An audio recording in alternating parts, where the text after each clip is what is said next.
और अब की बार तो सावन भी है और अधिक मास भी है।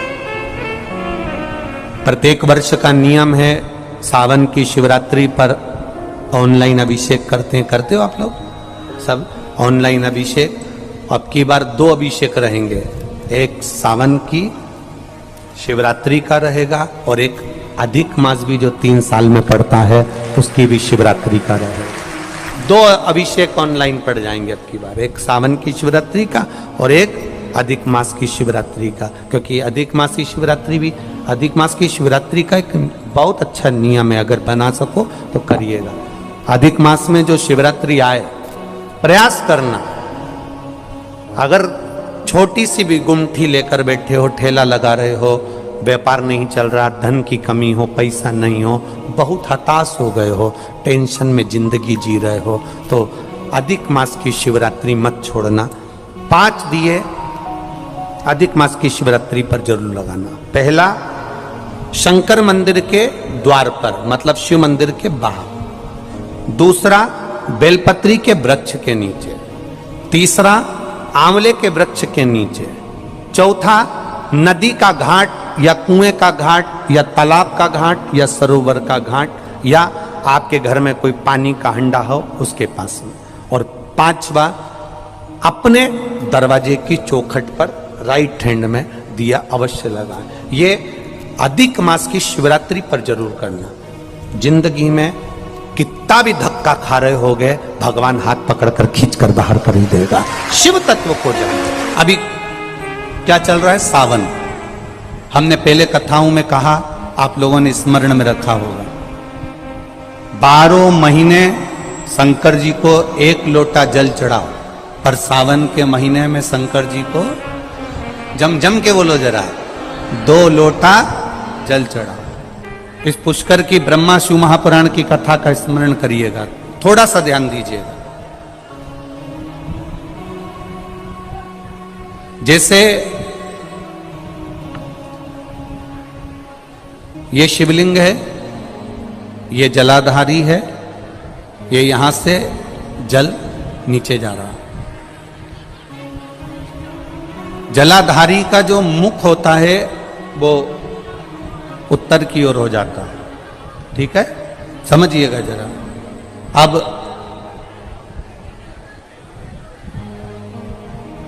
अगर मान लो लड़का 35 साल का हो गया, 36 साल का हो गया, बेटी की शादी नहीं हो रही, 35 साल हो गए, 36 साल हो गए, 40 साल हो गए, देवर देव की शादी नहीं हो रही है, किसी की शादी नहीं हो रही है, तो उसको समझना है सावन के महीने में आप जो 2 लोटा जल लेकर जा रहे हो, उस जल को जहां जलाधारी से पानी बाहर बह रहा है, जहां जलाधारी से, जैसे ये शिवलिंग है, ये गोल जलाधारी, यहां से पानी बह रहा है, तो जल चढ़ाते समय जब आप जल को समर्पित करेंगे दोनों लोटे से, तो धार यहां से लगाते हुए धार को आपको इस शिवलिंग पर पूर्ण समर्पित करना है।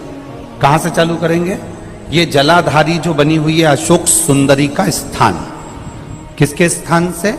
अशोक सुंदरी के स्थान से। अगर लड़के की शादी, लड़की की शादी ना हो रही हो, 35 साल, 40 साल, 42 साल के हो गए, विवाह का कोई योग ही नहीं बन रहा, 28 साल, 30 साल हो गए, बहुत प्रयास कर लिए, तो एक सावन के महीने का नियम, 2 लोटे जल लेकर देवाधिदेव महादेव के सामने जाइए। यहां अशोक सुंदरी वाली जगह से दोनों धार एक साथ चढ़ाना प्रारंभ करिए और करते करते वो धार शंकर भगवान के शिवलिंग पर ले जाकर छोड़ दीजिए।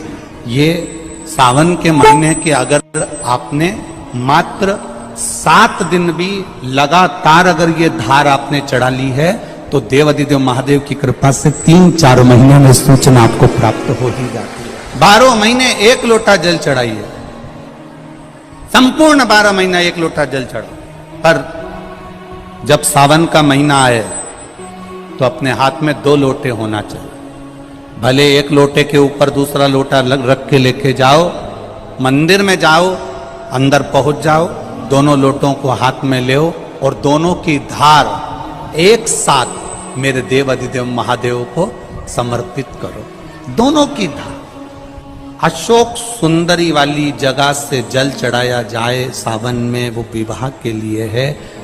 लग रहा है कोई बीमारी अपने शरीर में आने वाली है, डॉक्टर को दिखाने जाऊंगी, कोई तकलीफ बड़ी आने वाली है, कोई बड़ा रोग इस शरीर में ना आए, तो श्रावण के महीने में 3 जगह पर बेलपत्र, एक अशोक सुंदरी वाली जगह पर जिसकी डंडी का मुख जहां से पानी बहता है वहां रहे, बहुत ध्यान से सुनना। दूसरी बेलपत्र माता पार्वती जी का हस्त कमल जो जलाधारी है वहां, उसका डंडी का मुख अपनी ओर हो। तीसरी बेलपत्र शिवलिंग के ऊपर जिसका डंडी का मुख तुम जहां बैठे हो उससे ठीक विपरीत हो। अगर आप यहां बैठे हो तो डंडी का मुख उधर हो, आप यहां बैठे हो तो डंडी का मुख उधर हो, अपने विपरीत में डंडी का मुख हो।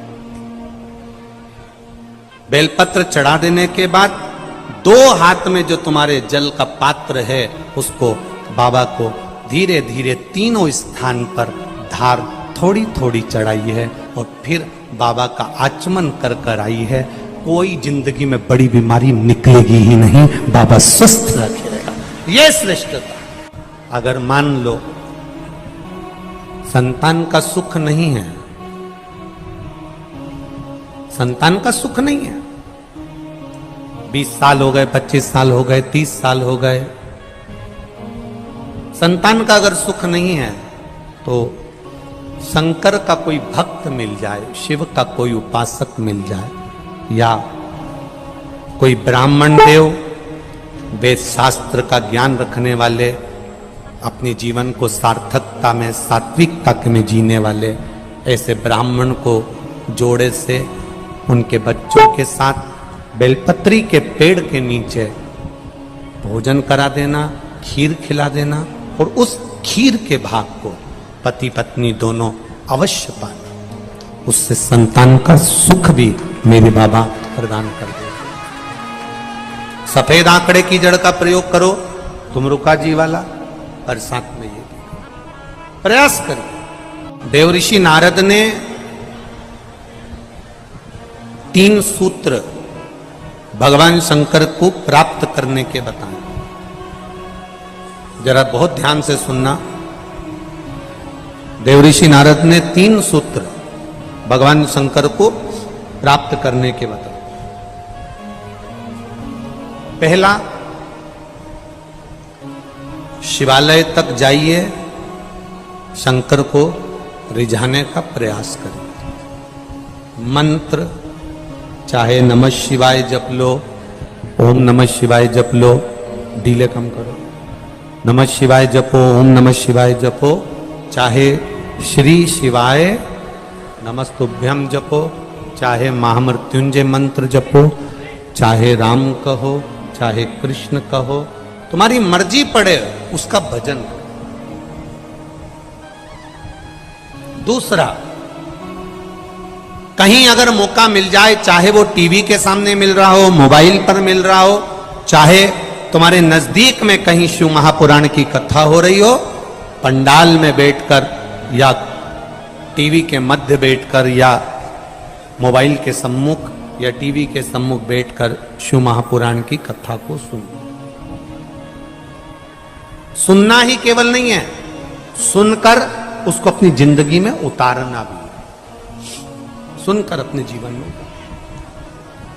और तीसरा, अगर बन सके कहीं शंकर भगवान की कथा चल रही हो, शिव महापुराण की कथा हो रही हो, और जो शिव गण आए हो, कथा सुनने के लिए जो शिव भक्त आए हो, कथा श्रवण करने के लिए जो शंकर के गण आए हो, शिव भक्त आए हो, उनको बन सके तो कुछ या पानी पिलाकर, शरबत पिलाकर, भोजन कराकर मुख उनका झूठा अवश्य कराएं, उससे हमारे यहाँ की बरकत कभी समाप्त नहीं हो।